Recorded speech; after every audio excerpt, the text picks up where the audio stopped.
A violent burst of flames ripped through the still Colorado night. My phone rang at 2:47 a.m. My neighbor shouting, "Your house is burning." I reached the property by 3:20 to absolute chaos.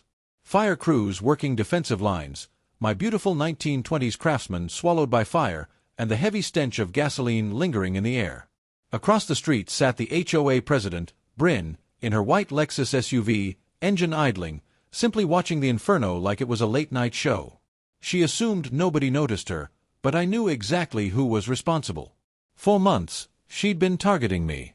Fabricated violations, bogus police complaints, tampering with my equipment, all to stop the financial audit that would reveal she'd siphoned more than $140,000 from neighborhood funds. This time, she escalated to arson. What she didn't realize was that I had installed hidden cameras 2 weeks earlier. And I'm not just the homeowner. I'm the local municipal court judge who would sign her arrest warrant and oversee her court hearing just days later. Stay tuned for felony charges and the most satisfying courtroom karma imaginable. Drop a comment. Where are you watching from? My name's Declan. I'm 52, widowed, and 2 days a week I serve as a municipal court magistrate handling traffic violations, small claims, the usual ordinance disputes. The other 3 days, I restore historic homes. It's therapy. Honestly, after my wife Iris passed 3 years ago, ovarian cancer, stage 4, the kind that doesn't bargain, I needed something to occupy my hands. Something where progress was visible. Where I could take something damaged and make it whole again. Iris grew up in a 1920s Craftsman bungalow. Yellow siding, a deep front porch, thick wooden columns that looked like carved tree trunks. Every holiday, every summer, we'd visit her childhood house. She'd guide me through it, pointing out details. The original crown molding, the built-in breakfast nook, the way the afternoon sunlight poured across the hardwood floors in the living room. So when I found a nearly identical Craftsman in a neighborhood called Ponderosa Bluffs, 40 minutes outside Denver, I didn't even negotiate the price. I closed in January. The plan was simple: complete a full renovation, restore every detail the way Iris described, then donate it as transitional housing for cancer survivors, people who need a safe place to recover without worrying about rent. The house smelled like my grandfather's workshop, old pine resin, plaster dust, that unmistakable scent of wood that's held up walls for a century. The floorboards creaked beneath my boots at 6 a.m. before the world woke up. I fell in love with it instantly. Then I met Bryn Castellane. She appeared the same day I finalized the purchase. I heard her heels clicking on the gravel driveway before I saw her. Sharp little taps, like a metronome set to irritation. Bottle blonde bob, tennis visor even though it was January and cloudy. Holding a clipboard like it was a weapon. "Your lawn condition is unacceptable," she said. No greeting. No welcome to the neighborhood. I looked at the grass. It was January. The lawn was dormant. CCNR regulations state grass height maximum 2.5 inches, she continued, pulling out a tape measure. A literal tape measure, like she was proving a courtroom exhibit. "This is 4.7. I measured. I laughed, thinking it was a joke. It wasn't. $150 fine, she said, handing me a pre-printed violation notice. Certified mail will follow. Her perfume hit me next.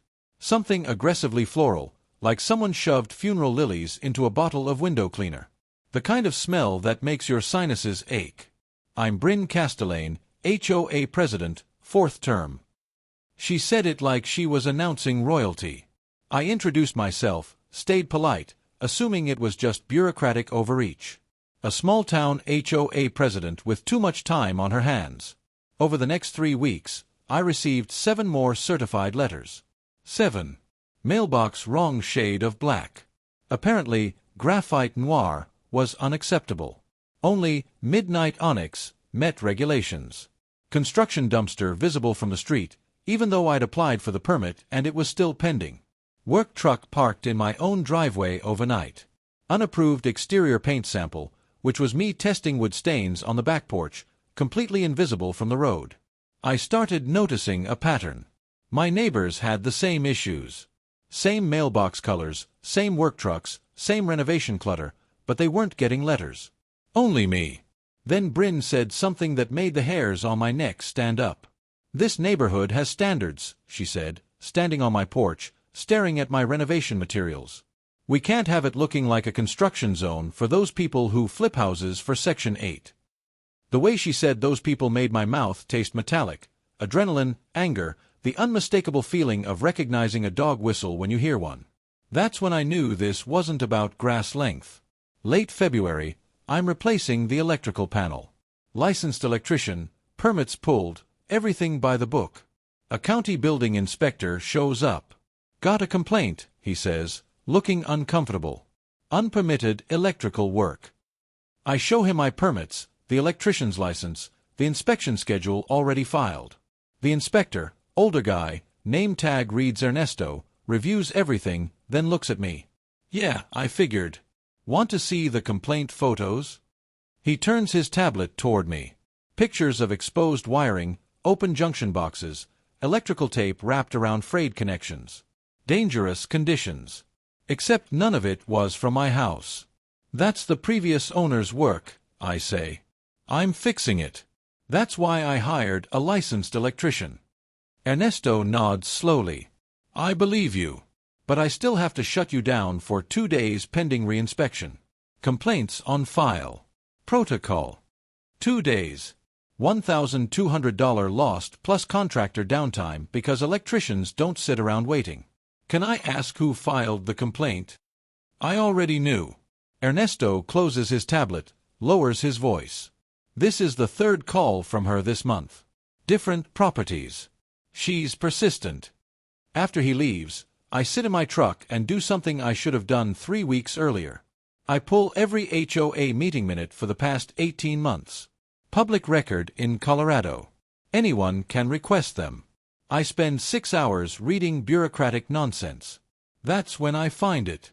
3 board members received identical violations to mine: mailbox colors, work trucks, construction mess, but their fines were waived during closed session votes. No explanation. Just waived. I find something else too. The HOA pays a management company $8,500 per month for a 47-home neighborhood. I check industry standards. Should be $2,800, maybe $3,000 maximum. $8,500 is outrageous. I look up the company ownership. It's Bryn's sister. Now here's something important about HOA law in Colorado and many states. Board members have fiduciary duty. Same legal standard as corporate directors. You can't use your position for personal gain. You can't award contracts to family members without disclosure and competitive bidding. Break that rule, you're personally liable. I screenshot everything. Timestamp documents. Build a spreadsheet that would make an accountant cry with happiness. But I don't confront her. Not yet. Instead, I do something smarter. I request a copy of the HOA's directors and officers' insurance policy. Buried in the CCNRs is a homeowner's right to review it. It takes them 11 days to send. When I open the PDF, I actually laugh out loud. The insurance lapsed 4 months ago. Bryn either forgot to pay the premium or chose not to. Either way, every board member is now personally exposed to lawsuits with zero protection. I print 3 copies of the lapsed policy. I anonymously send them to 3 homeowners whose waiver requests were denied. One is a retired schoolteacher named Morin. Another is a veteran named Gil. Within 48 hours, Morin and Gil attend the next HOA meeting. They bring printouts of the board members' waived violations. Why did they get waivers and we didn't? Morin asks, voice trembling but determined. Bryn goes rigid. Those were different circumstances. Different how? Gil asks. He's 68, 2 tours in Iraq. Not someone who backs down. Because it looks like favoritism to me. Bryn's face turns red. You're harassing HOA officers. That's a finable offense. So is breach of fiduciary duty, Gil fires back. The meeting collapses. 2 board members resign on the spot. 3 days later, I find a note on my truck windshield. Judges shouldn't play contractor. Someone could get hurt. I lift the paper to my nose. Funeral lilies and window cleaner. My jaw tightens. She knows what I do for a living now. Someone talked. Small towns work like that. Gossip spreads faster than the flu. Most people would back off at this point. File a police report. Maybe seek a restraining order. But I spent 3 years watching my wife fight an enemy she couldn't see, couldn't negotiate with, couldn't intimidate. Cancer doesn't care if you're afraid. It just keeps coming. I learned something from Iris during those years. When you face something relentless, you don't flinch. You don't blink. You outlast it. Late March. I'm at the courthouse.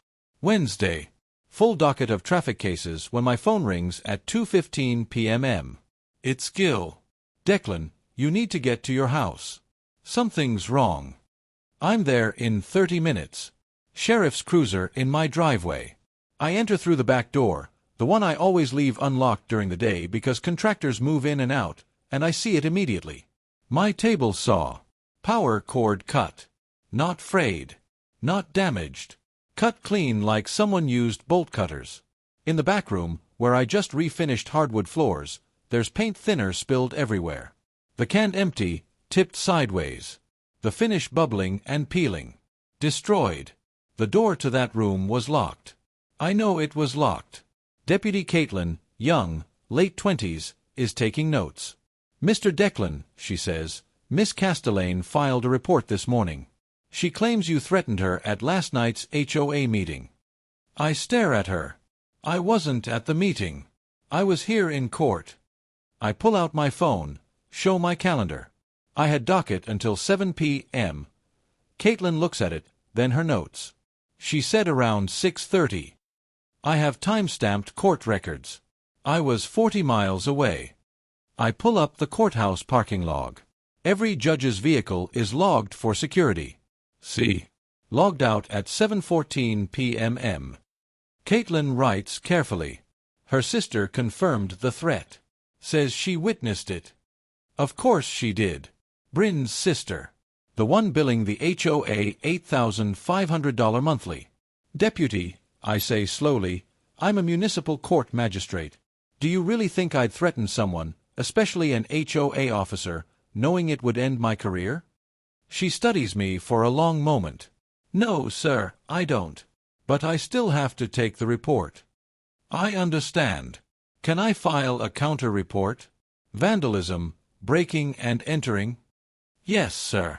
But I'll be honest. Without cameras, it's your word against. Without cameras, it's your word against circumstantial evidence. After she leaves, I sit on the front porch doing numbers in my head. $1,200 to repair the table saw cord and replace parts. $800 to sand and refinish the damaged flooring. Another $400 in lost productivity. $2,400 total. It's not the money that bothers me. It's the message. I can reach you whenever I want. That night, I'm searching security camera systems online when I remember something an attorney once mentioned during a property litigation case. In Colorado, if 10% of homeowners petition for an independent audit, the HOA board is legally required to comply. State statute. They can't refuse. I pull up the HOA directory. 47 homes. 10% equals 5 homeowners. I already have Morin and Gil. I need 3 more. It takes 4 days, quiet conversations, showing people my spreadsheet, explaining the lapsed insurance coverage, mentioning the $8,500 management fee. By Sunday, I've collected 7 signatures. We file the petition Monday morning, certified mail, copies sent to every homeowner in the development. Bryn calls an emergency board meeting that Wednesday, closed session, which is illegal under Colorado's open meetings law, by the way. HOA boards must conduct business publicly unless discussing litigation or personnel matters. Financial decisions are public. The vote ends up 3-2 in favor of allowing the audit. 2 board members are suddenly terrified of personal liability now that the insurance lapse is public knowledge. Bryn loses. The audit gets scheduled. 60 days. I have 60 days to finish the house. That night, while packing tools, I find a box I'd forgotten about. Iris's handwriting across the top. House plans and dreams. Inside is a sketch she made with watercolor pencils.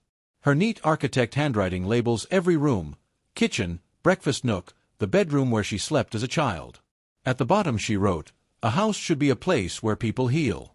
I sit on the porch until sunset holding that drawing, and I make a decision.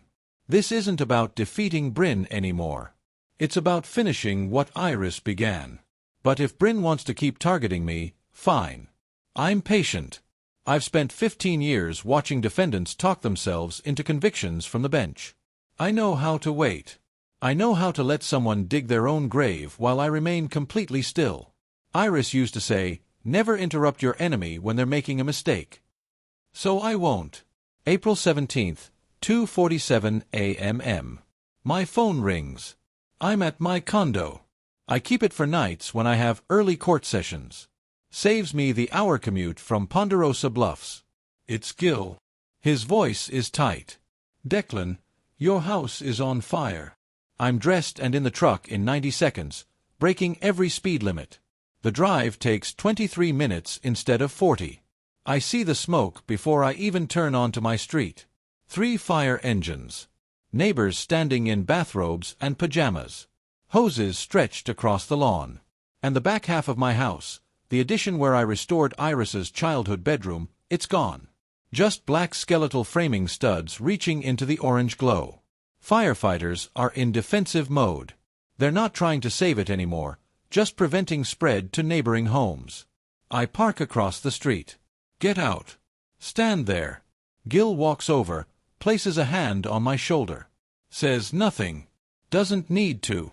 The smell hits first. Burned insulation has a very specific chemical odor, plastic, fiberglass, something almost sweet like melted candy. Then the crackle of cooling embers. The hiss of water hitting hot metal. And underneath it all, the taste of smoke coating the back of my throat. The fire marshal approaches around 4 a.m. Older man, soot on his face, exhausted eyes. "Mr. Declan, I'm Marshal Henriksen. I need to ask you some questions." "Okay. When were you last at the property?" "Yesterday. Left around 6 p.m. Any electrical work? Space heaters? Anything that could cause ignition?" "No." "The house has been shut down for 3 days. No power to the addition. We disconnected it for the floor refinishing." He nods slowly. "That matches what we're seeing. Point of origin is the basement window on the rear side. Accelerant detected. Gasoline poured through broken glass." The words hit me like ice water. "This was arson," Henriksen says. "Intentional." I look at the ruins, melted window frames, ash that used to be Iris's room. Neighbor reported seeing a light-colored SUV leaving around 2 a.m., he continues. "No plates." Gil leans close. "Bryn drives a white Lexus SUV. I saw her pass your place twice yesterday afternoon. Slow. Like she was studying it." I file that away. Don't react. Not yet. The next 10 days are a masterclass in frustration. Detective Ortega, grizzled, mid-50s, looks like he's seen every crime imaginable, takes my statement. I walk him through everything. Harassment, violations, sabotage, false police report, escalation pattern. "It's textbook escalation," I say. "She's desperate to stop the audit." Ortega nods, expression neutral. Patterns clear. But arson is hard to prove without physical evidence or confession. Circumstantial won't hold. "What about the SUV sighting?" "Light-colored SUV. 2 a.m. No plates. Could be anyone." He pauses. "Her alibi is she was home asleep." Husband confirms. "Of course he does. I've seen Bryn's husband at meetings. Dentist. Quiet. The kind of guy who looks like he's been yelled at so often he forgot how to disagree." The case goes cold within 2 weeks. No arrest. No charges. Nothing. I should be furious, and I am, but I'm also something else. Patient. Because here's what I learned in 15 years on the bench. Criminals always return to the scene. They can't help themselves. They want to see the destruction. Confirm the damage. Relive the power. So I do 3 things. First, I file the insurance claim. Maximum payout. Play the devastated homeowner. Let Bryn believe she won. Second, I start cleanup. Hire a crew. Begin debris removal. Act defeated in front of neighbors. Third, and this is the important one, I install 4 hidden cameras. Motion activated, cellular connected, battery backup, 4K resolution. 1 on each corner of the property covering every approach. Completely legal. My property. Colorado single-party consent means I can record anything happening on my land. And I leave the house unlocked during the day. Not smart, right? Asking for trouble. Except that's exactly what I'm doing. I'd read about this behavior in a case study once. Narcissistic offenders can't resist returning to confirm their victory. It's compulsive, especially when they believe they got away with it. 3 days later, my phone pings. Motion alert. Camera 2. I open the app. And there she is. Bryn Castellane. Walking across my property at 2:20 in the afternoon, looking around like she owns the place. The audit report arrives June 3rd, 62 days after the fire. I'm in chambers reviewing traffic files when I get the email. PDF attachment. 47 pages. I open it. Page 6 makes me sit up straight. Page 12 makes me whistle. Page 19 makes me laugh out loud. The auditor, a firm out of Colorado Springs, no local ties, fully independent, didn't just find accounting mistakes. They uncovered a crime scene. Here's what Bryn and her sister's management company did. Over 3 years, they billed the HOA for landscaping work that never happened. Ghost invoices. Fabricated work orders. They'd create a receipt for $1,200 in tree trimming, submit it, get reimbursed, and pocket the money. They did this 43 times. Total theft, $147,000. But it gets better. Bryn personally received $38,000 in consulting fees from her sister's company. Never disclosed. Never approved by the full board. Payments for consulting with 0 documentation, because it was a kickback. The HOA reserve fund, emergency money meant for repairs, deductibles, legal fees, should have held $180,000. Current balance, $4,200. Funds transferred out in chunks over 2 years labeled emergency repairs, but there are no receipts, no invoices, no work orders. The money simply vanished. And here's the part that's going to put her in handcuffs. To move that money, checks over $5,000 required dual signatures, president and treasurer. It's in the bylaws. The treasurer, a quiet Polish guy named Potter, didn't sign those checks. Bryn forged his signature twice. The audit includes forensic handwriting analysis. It's not even close. She didn't try to make it convincing. Now I know what you're thinking. Isn't forgery hard to prove?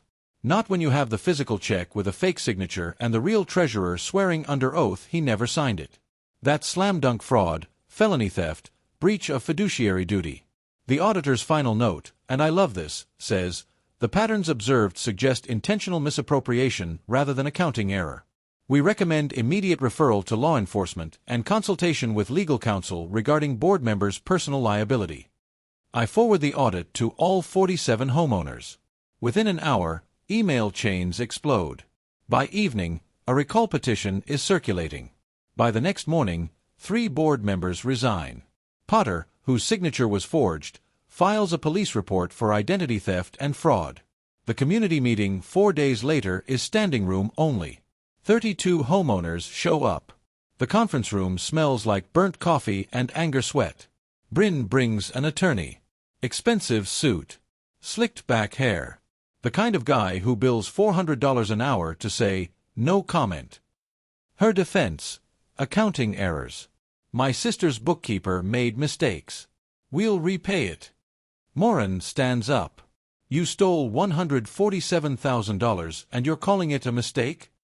Bryn's face turns red. I didn't steal anything. This is a witch hunt orchestrated by people who hate following rules. Gil stands next. You forged Potter's signature. That's a felony. The lawyer places a hand on Bryn's shoulder, trying to calm her down. She jerks away from him. This is absurd. I've given 4 years of my life to this community, and this is how you repay me? I'm sitting in the back row. Haven't said a single word. Just observing. That's when my phone vibrates. A text from the courthouse clerk, FYI. Traffic case scheduled July 11th. Castellane, Bryn. Reckless driving. I read it twice, close my eyes, and smile. Gil's garage. Thursday night. 8 p.m. 7 of us sitting on folding chairs and overturned buckets. Morin, Gil, Potter, and 4 other frustrated homeowners whose names don't matter yet. But they will. I've got printed copies of the audit spread across Gil's workbench. Okay, I say.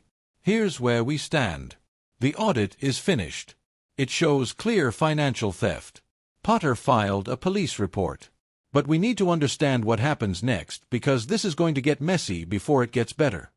Morin raises her hand like we're back in school. Can we sue her? Yes.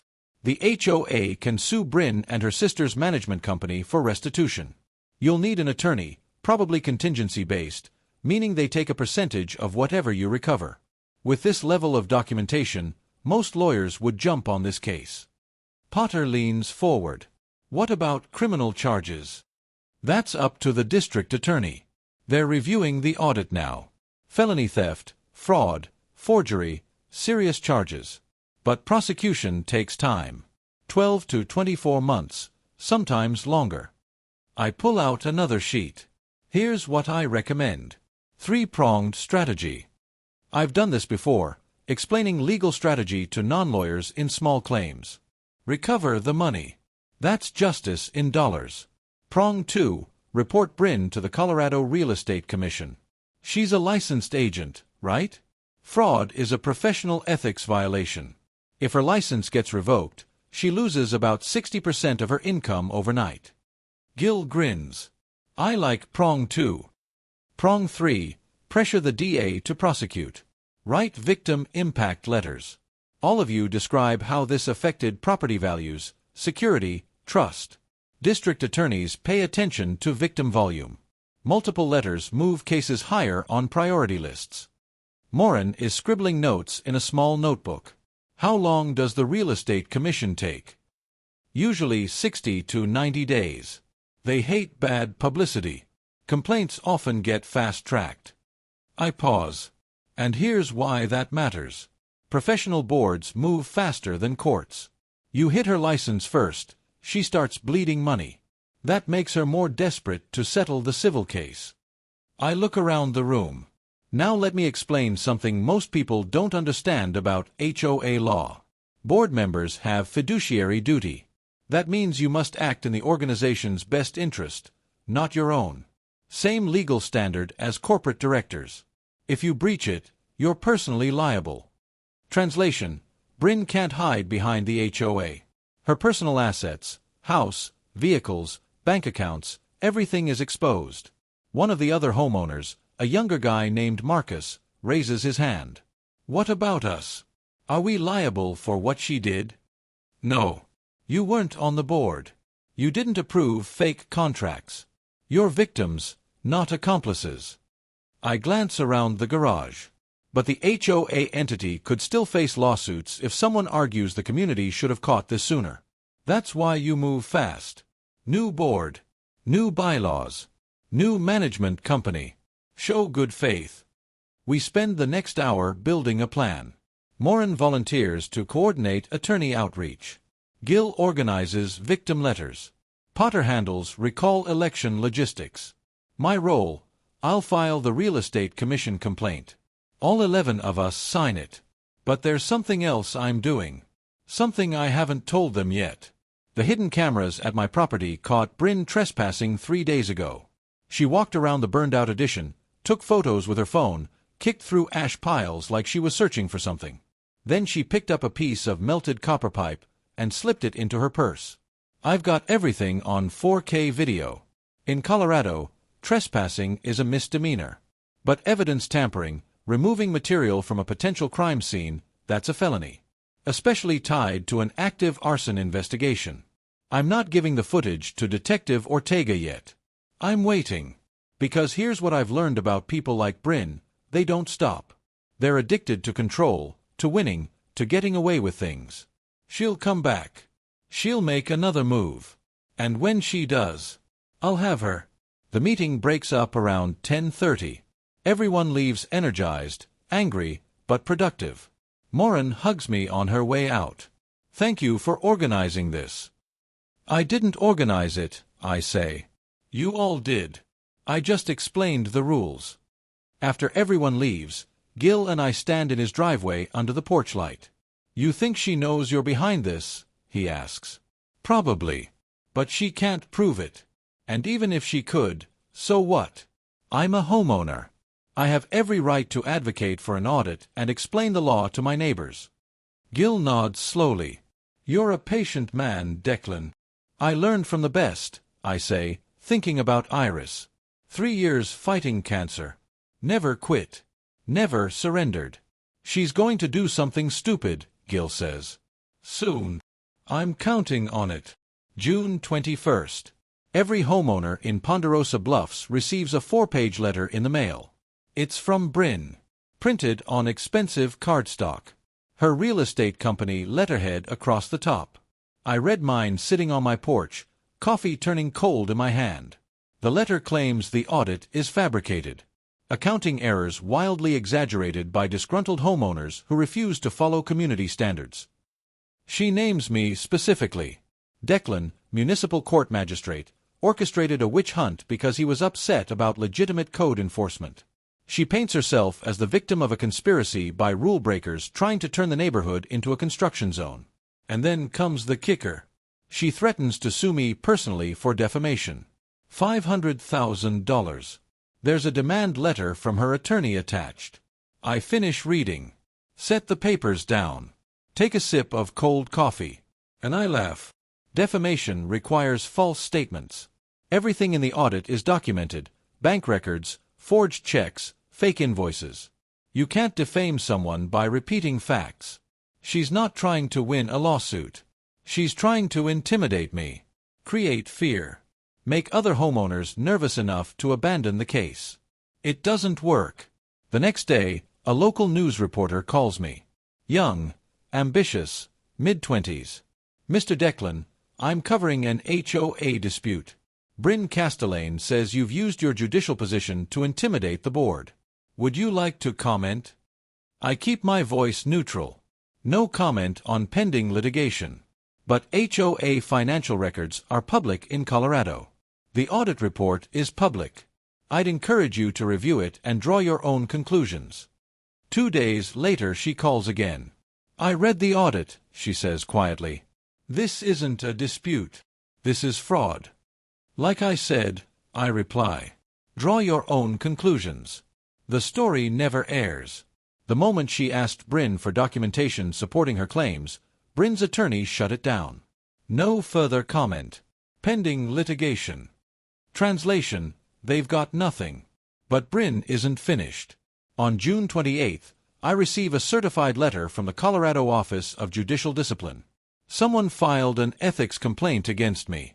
Allegations, using my position as a judge to intimidate an HOA board, threatening legal action while acting in judicial capacity, conflict of interest, abuse of authority to access public records. I read it twice. My chest tightens. Judicial ethics complaints are serious, even false ones. Investigations. Interviews. Permanent record. Reputation damage. Career risk. And I know exactly who filed it. The complaint is anonymous, but the wording is identical to Bryn's letter. Same phrases. Same accusations. I call my courthouse supervisor. Explain everything. Forward the full timeline, audit, harassment, arson, threats. She reads it while I'm on the phone. Declan, you didn't do anything wrong. You're allowed to be a homeowner. You're allowed to advocate for your community. Requesting public records isn't abuse, it's your legal right. I know, I say. But she's trying to create smoke. Well, the ethics board will investigate, but this is going nowhere. Just cooperate. Tell the truth. It'll get dismissed. She's right. But the process will take months. And it's a distraction. Which is exactly what Bryn wants. That night, I'm sitting alone in my condo, staring at Iris's photo on the bookshelf across the room. A few neighbors had left notes on my truck earlier. Petty, passive-aggressive messages, obviously from Bryn's remaining loyalists. One read, "Judges should follow rules too." Another said, "Your wife would be ashamed." That second one lands like a punch straight to the chest. I spend almost an hour just sitting there with the paper in my hand, wondering if Iris would be ashamed, wondering if I'm pushing this forward for justice or for revenge. If there's even a difference anymore. Around 9 p.m., Morin shows up at my door holding a container of soup. "You look like hell," she says, brushing past me into the kitchen like she owns the place. "Thanks. Bryn's trying to break you. You know that, right?" "I know." She sets the soup on the counter and turns toward me, arms folded. "Iris fought cancer for 3 years. You think she'd want you to quit now?" I don't answer. "When my husband died," Morin continues, "people kept telling me to move on. Let it go. Stop being angry. You know what I figured out? Sometimes anger is the only thing that keeps you standing." She's right. And I already know what Iris would say. She'd say, "Don't let small people make the world smaller." I eat the soup, finally get a decent night's sleep for the first time in a week. The next morning, I send Detective Ortega an email with an attachment. Subject line, "Evidence, arson case, trespass, and tampering." The attachment is 43 seconds of 4K video showing Bryn on my property removing evidence. 3 hours later, Ortega calls. "I'm taking this to the DA today." July 7th, 8:45 p.m. There's a knock on my condo door. I'm not expecting anyone. I check the peephole. It's Bryn. My address isn't public. I've never used it on HOA documents. She had to dig for this. Property records, maybe. Or she followed me. Either way, it's dangerously close to stalking. I open the door but don't invite her inside. She looks terrible. Hair unstyled. Makeup smeared. Yoga pants and an oversized sweatshirt. This is not the polished HOA president I met back in January. "Declan, please. I need to talk to you." "You should talk to your attorney. Not me. Please." Her voice cracks. 5 minutes. Against my better judgment, I step into the hallway and pull the door mostly closed behind me. I'm not letting her inside. And I'm wearing a body camera, small unit clipped to my shirt pocket, recording everything. Perfectly legal in Colorado. Single-party consent. If I'm part of the conversation, I can record it. "What do you want, Bryn?" She takes a shaky breath. "I'll resign from the HOA. I'll step down. My sister will return the money. Not all of it. We don't have all of it. But 100,000. A good faith payment. I'll drop the defamation suit. I'll withdraw the ethics complaint against you." I say nothing. I just wait. "Just tell the DA to drop the charges," she says. "You're a judge. They'll listen to you." "I'm a municipal judge," I reply slowly. "Traffic violations. Small claims. I have zero authority over felony prosecutions. And even if I did, what you're asking for is obstruction of justice." Her face twists with frustration. "You're destroying my life over a few rule violations, over some accounting mistakes. Your insurance paid for the house. You're fine. But you can't just let it go, can you? Accounting mistakes?" My voice stays calm. Controlled. "You stole $147,000. You forged signatures. You committed arson." "I didn't." She stops. Breathes. "The fire was an accident. I just wanted to scare you. I didn't think it would spread that far." There it is. She just confessed. On camera. "You wanted to scare me," I repeat carefully, making sure it's clear for the recording. "By setting my house on fire." She realizes what she said. Her eyes go wide. "I didn't mean that's not. Bryn, you need to leave now. And you need an attorney. A criminal defense attorney. Not the guy handling your defamation case. Someone who specializes in felonies." "You're ruining my life," she's yelling now, mascara running, voice echoing down the hallway. "Over a fire. Your insurance paid for it. It was just property." "It was my wife's dream," I say quietly. And you burned it to the ground because I asked for an audit. She starts crying. Then the crying turns into screaming. You think you're so righteous? You think you're better than me? You're just I think you should go. She notices the camera clipped to my shirt and reaches toward it. I step back. Don't. She freezes, staring at the camera, then at me. And then she runs. Down the hallway. Through the stairwell door. Gone. I go back inside, lock the door, sit on my couch, download the video onto 3 separate drives, and wait. The next morning, July 8th, 11 a.m. Bryn is arrested at her real estate office.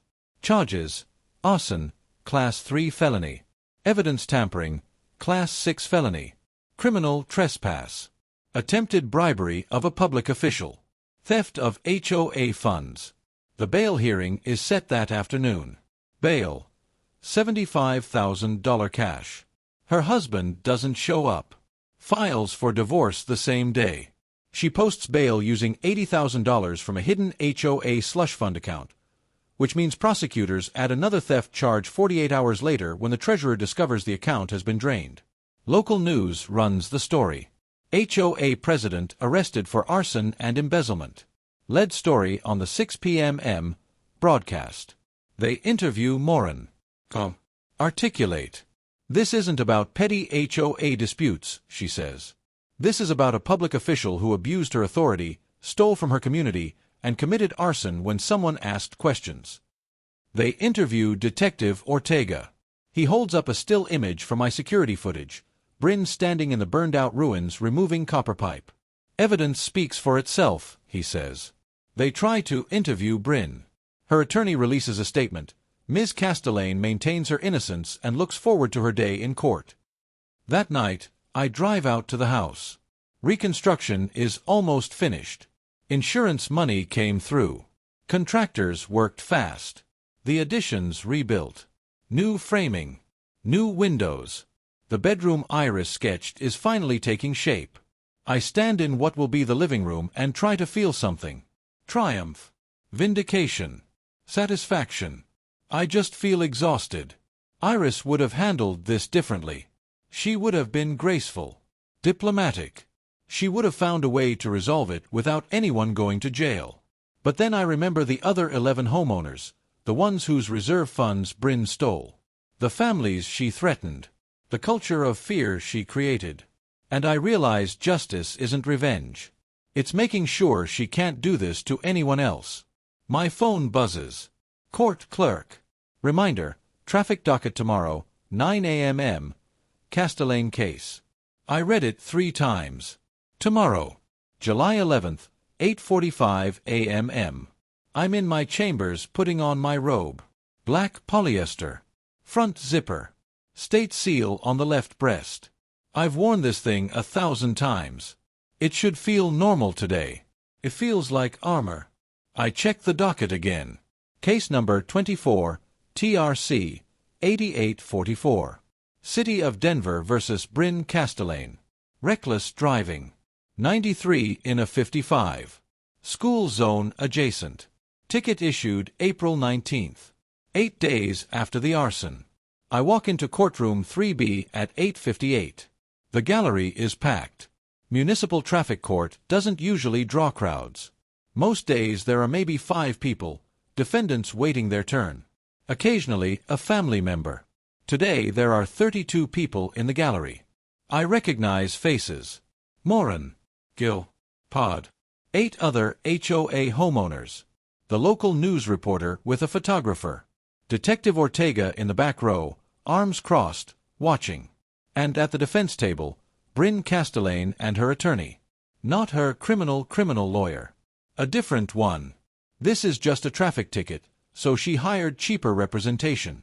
A guy in a wrinkled suit, probably 2 years out of law school. He looks nervous. Bryn is facing away from me when I enter. The bailiff calls out, "All rise." Court is in session. The Honorable Magistrate Declan presiding. She stands. Turns. Sees me. The color. Drains from her face in stages. Spray tan orange to pale pink to courthouse marble white. Her mouth opens. Closes. Opens again. No sound comes out. I take the bench. Sit down. Arrange my papers. The courtroom smells faintly of floor polish and aging paperwork. The air conditioner hums steadily overhead. I can hear Bryn's shallow breathing from 15 feet away. Good morning, I say. My voice is neutral, controlled, professional. Court is now in session. Case number 24, TRC 8844, City of Denver vs. Bryn Castellane. Defendant present. Her attorney rises. Yes, Your Honor. Miss Castellane, you are charged with reckless driving, exceeding the posted speed limit by 38 miles per hour in a designated school zone. How do you plead? Her attorney tries to interject. Your Honor, given my client's current legal circumstances, we would request a contenu. Denied. I don't let him finish. This court's jurisdiction is limited to traffic matters. Your client's unrelated legal issues are irrelevant to today's proceeding. Ms. Castellane, how do you plead? Bryn's voice is barely audible. Not guilty. Thank you. Prosecution, you may proceed. The city attorney, Sarah Tatum. Sharp, efficient, no nonsense, stands. Your Honor, the people submit dash camera footage from Officer Rodriguez's patrol vehicle, time-stamped April 19th at 2:47 p.m. She plays the video on the courtroom monitor. It's crystal clear. Bryn's white Lexus SUV traveling 93 in a 55. The patrol car speedometer is visible on screen. Children can be seen on the sidewalk near a school crossing. The video also captures Bryn tossing a lit cigarette out the window, littering. And when Officer Rodriguez pulls her over, she flashes an obscene gesture before stopping. The gallery murmurs. Sarah sits. The people rest. I turn to the defense attorney. Your witness may testify if she wishes. He stands, clears his throat. Your Honor, my client admits she was speeding but maintains that her vehicle speedometer was malfunctioning. She was unaware of her actual speed. Miss Castellane, I say, looking directly at her. Did you not notice that you were overtaking other vehicles traveling at normal speed? She stares at me. Doesn't answer. Ms. Castellane, I was distracted. Were you aware you were in a school zone? Signs are posted 500 feet in advance. I didn't. I don't remember. Did Officer Rodriguez inform you of your speed at the time of the stop? Yes. And what did you say when he told you? Her attorney jumps up. Objection. Relevance. Overruled. Miss Castellane, answer the question. She looks down at her lap. I told him I had personal problems and he should leave me alone. What personal problems were distracting you on April 19th? Long silence. Miss Castellane, I was dealing with issues at work. Issues serious enough to endanger children's lives, but not serious enough to prevent you from driving? No answer. I let the silence sit. 10 seconds. 20. Miss Castellane, I find you guilty of reckless driving as charged. Fine of $1,200. 6 points on your license. Mandatory driver improvement course for the littering offense. Additional $500 fine for reckless endangerment in a school zone. 40 hours of community service. Bryn stands abruptly. Her voice cracks. This is bias. You're punishing me because of the HOA. The courtroom goes silent. I lean forward slightly, keeping my voice calm. Miss Castellane, I have presided over 1,400 traffic cases in this courtroom. Every defendant who endangered children in a school zone receives this penalty. You are not special. You are not exempt. You are not a victim. I pause. The difference is that most defendants show remorse. Her face twists with anger. You think you're so righteous? You're just a, my gavel strikes once. A sharp crack. Contempt of court. Additional $500 fine. Deputy, please escort the defendant out. Officer Caitlin, the same deputy from the false police report months earlier, approaches. Bryn is crying now, shoulders shaking. Caitlin takes her arm gently and leads her toward the door. The gallery sits frozen. As the door closes behind Bryn, There's a moment of silence. Then quiet applause spreads through the room. I don't acknowledge it. I gather my papers, stand, and exit through the side door. The sound of the gavel still echoes in my ears. October 15th. 6 months after the fire. Bryn accepts a plea deal. Her attorney calls it pragmatic. The DA calls it justice. She pleads guilty to arson and evidence tampering. The remaining charges are dropped as part of the agreement. Sentencing: 4 years in prison. 3 suspended. 1 year to serve, followed by 3 years of probation. 800 hours of community service after release. Full restitution to me, $127,000 payment plan over 10 years. Permanent restraining order keeping her away from Ponderosa Bluffs. The Colorado Real Estate Commission revokes her license permanently. No possibility of reinstatement. The HOA's civil lawsuit settles out of court. Bryn's sister's management company pays $183,000. The company's LLC declares bankruptcy. Her sister's personal assets are seized to satisfy the judgment. The HOA gets its money back. New board elected. Morin as president. Pota as treasurer. First order of business: slash the management fee from $8,500 to $2,000 per month. Hire a reputable firm with zero family ties to board members. Dues drop 40%. The neighborhood feels different now. Lighter. People actually wave to each other again. A community garden goes in where the old management company used to store equipment. My house is finished in February, 10 months after the fire. I'm standing in the entryway holding a brass plaque that reads, "Iris's house, built with love, restored with purpose." I mount it beside the front door. The first resident moves in 3 days later. Her name is Shayla, 34 years old. Stage 3 breast cancer survivor. Finished chemo 6 months ago. Single mom with 2 kids, a 10-year-old boy named Marcus and a 7-year-old girl named Lily. They get to live here rent-free for 12 months. That was always the plan.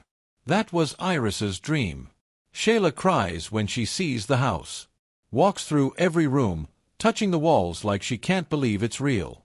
"You're sure?" she keeps asking. "You're sure this is real?" "It's real," I tell her. "Take your time. Heal. That's what this place is for." Over the next few months, something unexpected happens. The house becomes a gathering place. Morin starts hosting her book club there. Shayla enjoys the company. Gil runs chess lessons for neighborhood kids in the living room on Saturday mornings. Marcus, Shayla's son, starts learning carpentry from me. Basic stuff. Measuring, drilling, driving screws straight. He starts calling me Uncle Deck. I didn't plan for that. But I'll take it. With the restitution money from Bryn, $127,000, I do something Iris would have loved. I create a non-profit. The Iris Fund. Mission: transitional housing assistance for cancer survivors in the Denver metro area. Rent subsidies. Accessibility home modifications. Legal advocacy when insurance companies deny claims. First year, we help 14 families stay housed during treatment. We launch an annual fundraiser, the Ponderosa Hope Festival. Summer block party. Food trucks. Live music. Craft vendors. Raised $38,000 the first year. Bryn's crimes.